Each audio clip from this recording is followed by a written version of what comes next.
Creer en sus profetas. Domingo 12 de marzo 2023. Nehemías 10. Los que lo firmaron fueron el gobernador Nehemías, hijo de Acalías, Sedequías, Seraías, Azarías, Jeremías, Pashur, Amarías, Malquías, Atús, Sebanías, Maluc, Harim, Meremot, Abdías, Daniel, Ginetón, Baruc, Mesulam, Abías, Mijamim, Maasías, Bilgai y Semaías. Estos eran los sacerdotes. Los levitas. Jesúa, hijo de Asanías, Binui de los hijos de Enadad, Cadmiel y sus hermanos, Sebanías, Obías, Kelita, Pelaías, Anán, Micaías, Rehob, Asabías, Zacur, Serebías, Sebanías, Odías, Bani y Beninu, los jefes del pueblo. Paros, Pahat, Moab, Elam, Satu, Bani, Buni, Asgat, Bebai, Adonías, Bigbai, Adín, Ater, Ezequías, Asur, Odías, Asum, Besai, Arif, Anatot, Nebai, Magpías, Mesulam, Esir, Mesesabeel, Sadoc, Jadúa, Pelatías, Anán, Anaías, Oseas, Ananías, Asub, Alojes, Pilja, Sobek, Rehum, Asabna, Maasías, también Agías, Hanán, Anán, Maluc, Harim y Baaná. El resto del pueblo, los sacerdotes, los levitas, los porteros, los cantores, los servidores del templo y todos los que se han apartado de los gentiles y se han adherido a la ley de Dios con sus mujeres, sus hijos y sus hijas, todos los que pueden comprender y discernir, se adhieren a sus hermanos, sus dirigentes, y se comprometen bajo imprecación y juramento a andar en la ley de Dios, la cual fue dada por medio de Moisés, siervo de Dios, a guardar y cumplir todos los mandamientos del Señor nuestro Dios, sus decretos y sus leyes, a no dar nuestras hijas a los pueblos de la tierra, ni a tomar sus hijas para nuestros hijos, a que si los pueblos de la tierra traen a vender mercancías y comestibles en día de sábado, nada tomaremos de ellos en sábado, ni en día santo, a dejar de cultivar nuestra tierra en el 7º año y a perdonar toda deuda.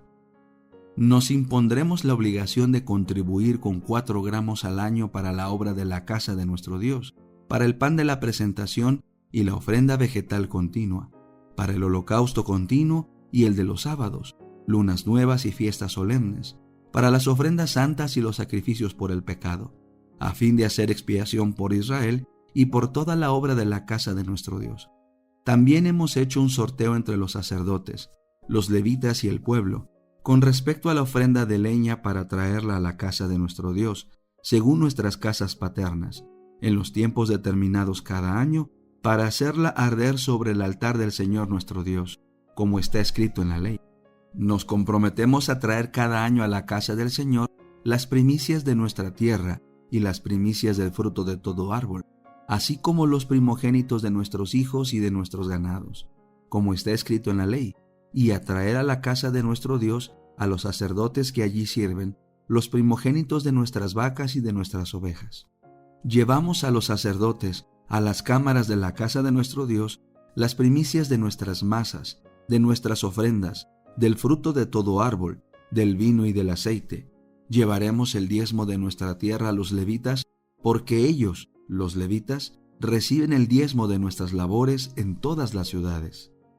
Un sacerdote hijo de Aarón estará con los levitas cuando éstos reciban el diezmo, y los levitas llevarán la 10ª parte del diezmo a la casa de nuestro Dios, a las cámaras del tesoro. A esas cámaras llevarán los hijos de Israel y los hijos de Leví la ofrenda del grano, del vino nuevo y del aceite. Allí estarán los utensilios del santuario, los sacerdotes que sirven, los porteros y los cantores. Nos comprometimos a no abandonar la casa de nuestro Dios. El conflicto de los siglos. Capítulo 1. El destino del mundo predicho. Oh, si también tú conocieses a lo menos en este día lo que toca a tu paz, mas ahora está encubierto de tus ojos, porque vendrán días sobre ti que tus enemigos te cercarán con baluarte y te pondrán cerco, y de todas partes te pondrán en estrecho y te derribarán a tierra y a tus hijos dentro de ti, y no dejarán sobre ti piedra sobre piedra, por cuanto no conociste el tiempo de tu visitación. Lucas 19, 42 al 44. Desde lo alto del monte de los Olivos, miraba Jesús a Jerusalén, que ofrecía a sus ojos un cuadro de hermosura y de paz. Era tiempo de Pascua, y de todas las regiones del orbe, los hijos de Jacob se habían reunido para celebrar la gran fiesta nacional. De entre viñedos y jardines, como de entre las verdes laderas, donde se veían esparcidas las tiendas de los peregrinos, elevábanse las colinas con sus terrazas, los airosos palacios y los soberbios baluartes de la capital israelita. La hija de Sión parecía decir en su orgullo: estoy sentada, reina, y nunca veré el duelo, porque siendo amada, como lo era, creía estar segura de merecer aún los favores del cielo, como en los tiempos antiguos cuando el poeta rey cantaba: hermosa provincia, el gozo de toda la tierra es el monte de Sión, la ciudad del gran rey. Salmos 48:2.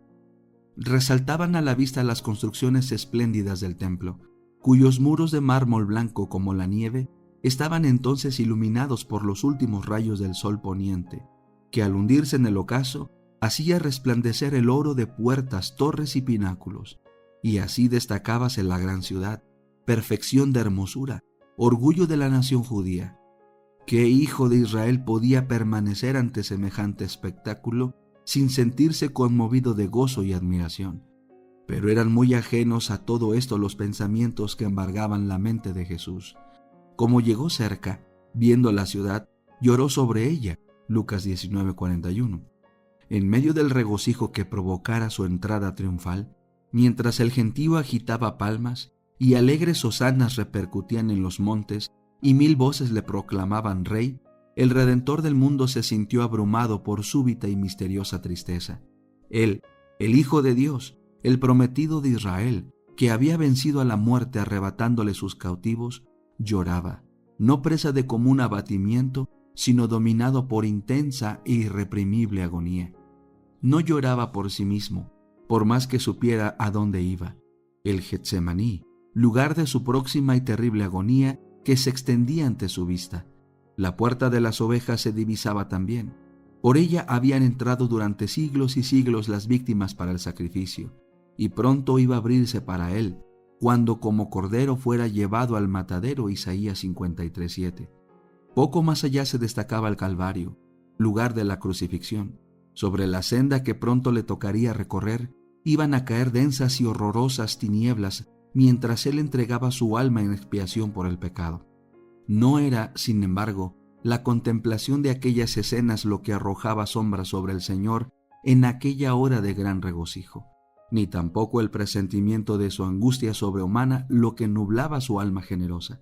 Lloraba por el fatal destino de los millares de Jerusalén, por la ceguedad y por la dureza de corazón de aquellos a quienes él viniera a bendecir y salvar.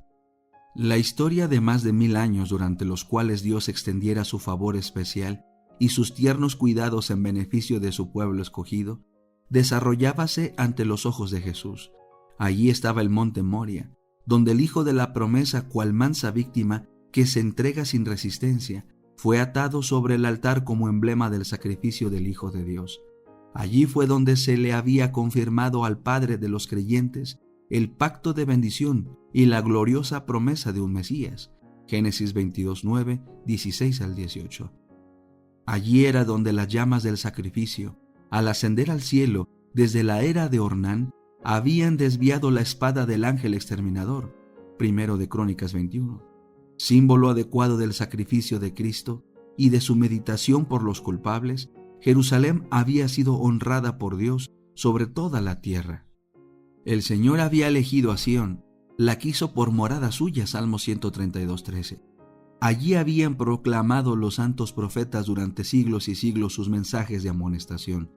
Allí habían mecido los sacerdotes sus incensarios y habían subido hacia Dios el humo del incienso, mezclado con las plegarias de los adoradores. Allí había sido ofrecido día tras día la sangre de los corderos sacrificados, que anunciaban al Cordero de Dios que había de venir al mundo. Allí había manifestado a Jehová su presencia en la nube de gloria, sobre el propiciatorio. Allí se había asentado la base de la escalera mística que unía el cielo con la tierra. Génesis 28:12, Juan 1:51. que Jacob viera en sueños, y por la cual los ángeles subían y bajaban, mostrando así el mundo el camino que conduce al lugar santísimo. Debe haberse mantenido Israel como nación fiel al cielo. Jerusalén habría sido para siempre la elegida de Dios. Jeremías 17, 21 al 25. Pero la historia de aquel pueblo tan favorecido era un relato de sus apostasías y sus rebeliones. Había resistido la gracia del cielo, abusado de sus prerrogativas y menospreciado sus oportunidades. A pesar de que los hijos de Israel hacían escarnio de los mensajeros de Dios y menospreciaban sus palabras, burlándose de sus profetas, segundo de Crónicas 36:16, el Señor había seguido manifestándoseles como Jehová fuerte, misericordioso y piadoso, tardo para la ira y grande en benignidad y verdad, Éxodo 34:6. Y por más que le rechazaran una y otra vez, de continuo había seguido instándoles con bondad inalterable. Más grande que la amorosa compasión del Padre por su Hijo, era el solícito cuidado con que Dios velaba por su pueblo, enviándole amonestaciones por mano de sus mensajeros, madrugando para enviárselas, porque tuvo compasión de su pueblo y de su morada, segundo de Crónicas 36:15. Y al fin, habiendo fracasado las amonestaciones, las reprensiones y las súplicas, les envió el mejor don del cielo. Más aún, derramó todo el cielo en ese solo don.